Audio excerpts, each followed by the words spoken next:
How old do you think I am? Somewhere between 25 to 35. 25 and 35? Yeah. What specific age? If you had to guess. 30. People think I look 30, bro. You're done with football by the age of 30. If you hadn't made it into a pro football academy by the age of 15, then your dreams are done for. And although numbers are just made up, age is a number that society judges by. And it's most prevalent in sports. I think of every BBC article that I read, you have a player's name and their age. It's just ageism, age, it's all over the place and it's a big measure. So nowadays, how old is too old and when is it too late? When you get older, you get a routine. You get into a job that you're having, a job that you go to, a car that you drive, a lunch order that you have. You have a group of people that you're surrounded by, friends. And for some, that's great, they love it.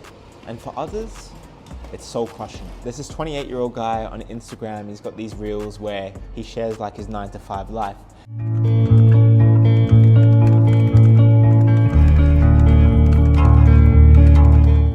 And the comments are always interesting because they debate the satisfaction that this guy has in his life. Is he satisfied that there's a stable life, that there's a 9-to-5 here?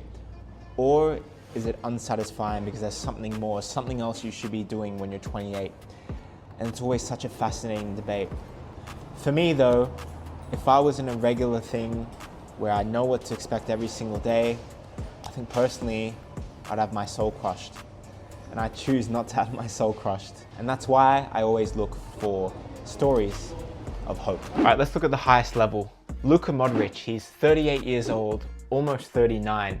And he had a really good tournament in Croatia. Unfortunately, they got knocked out last minute by Italy. But even in that game against Italy, he was awarded man of the match. He's the oldest to ever score at a European Championship, and he's played really well for Croatia. You probably have seen this one, right?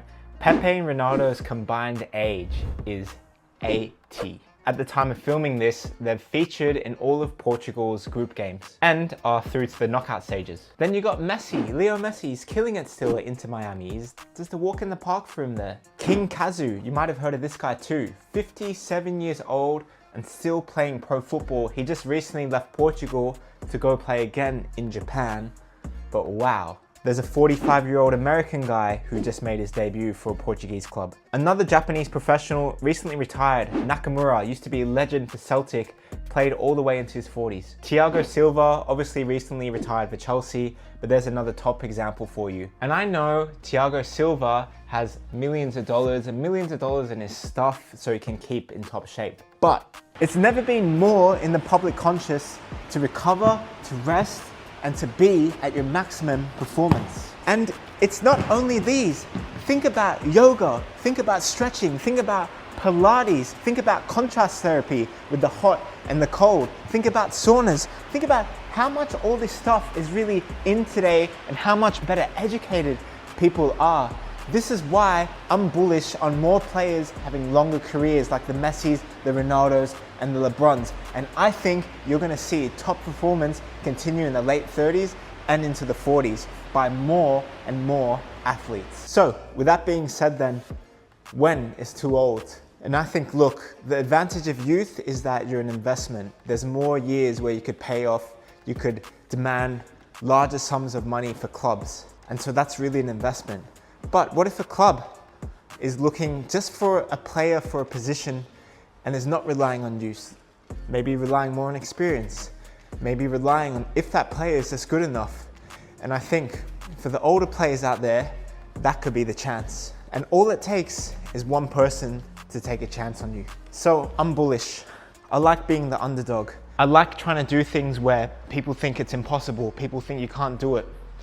To defy stereotypes, to defy ageism. For those who say you're too old, you won't make it, or you're from this place, you'll never make it, those are the same people that will never achieve anything, absolutely nothing in their life, because they gave up before they even started. And the more that the odds are stacked against you, the cooler your story is gonna be, all right? Now that's day 14. See you tomorrow for the 100-day challenge. Peace.